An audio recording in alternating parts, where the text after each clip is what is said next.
Museums. They're all pretty similar, right? Big old buildings full of stuff that you're not allowed to touch.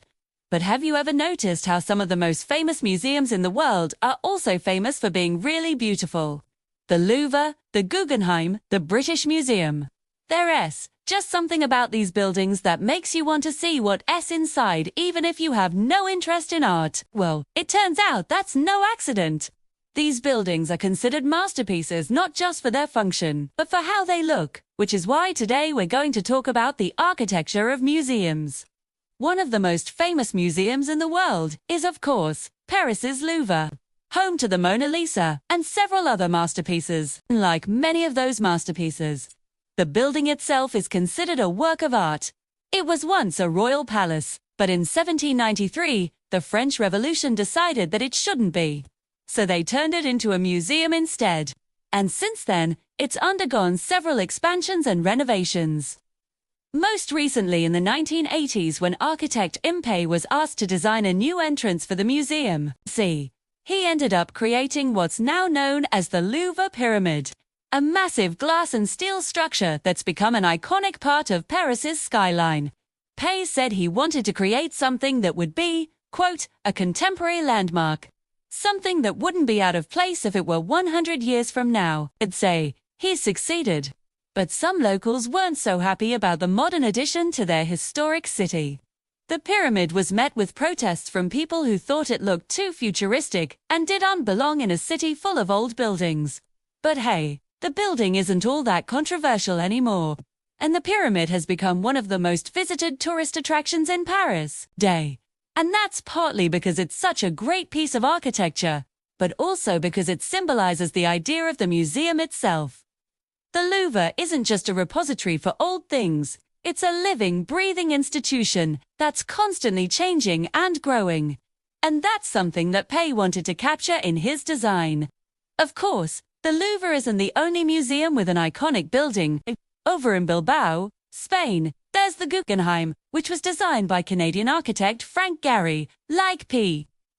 Gehry was given a lot of leeway in designing the building, which was great because he had a pretty wild idea in mind.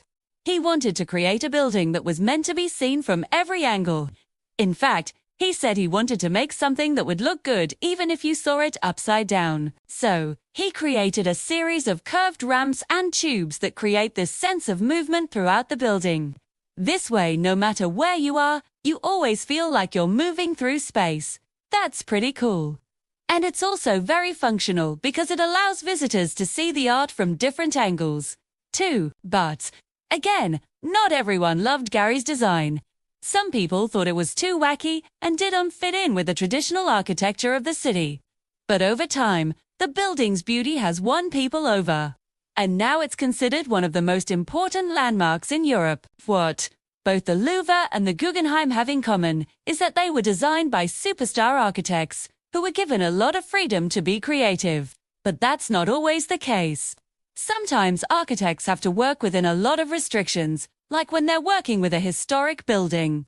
That's the case for the British Museum, which is the oldest and largest museum in the world, too. It's also one of the most visited, which is great. But it means that the museum has had to undergo a lot of renovations and expansions to accommodate all of those visitors. And that's been tricky because the building is, well, pretty old. It was built in the 1820s and it's made up of several different buildings that were all kind of pieced together. But despite the challenges, the British Museum is still one of the most impressive museums in the world. And it's partly because of the way it looks. The original building was designed by Sir Robert Smirke, who wanted to create a neoclassical structure that would evoke the grandeur of ancient Greece and Rome. The later expansions were done by other architects, including Sir John Soane and George Gilbert Scott, who all added their own styles to the mix. So the end result is a building that's a bit of an architectural hodgepodge, but that's actually part of its charm. It gives the museum a sense of history, and it reminds us that it's a living, breathing institution that's constantly evolving. So, next time you visit a museum, take a minute to appreciate the building you're in. Chances are, it's not just a boring box that houses some old stuff. It's a work of art in itself. If you like optimistic science and tech stories, stay tuned for more.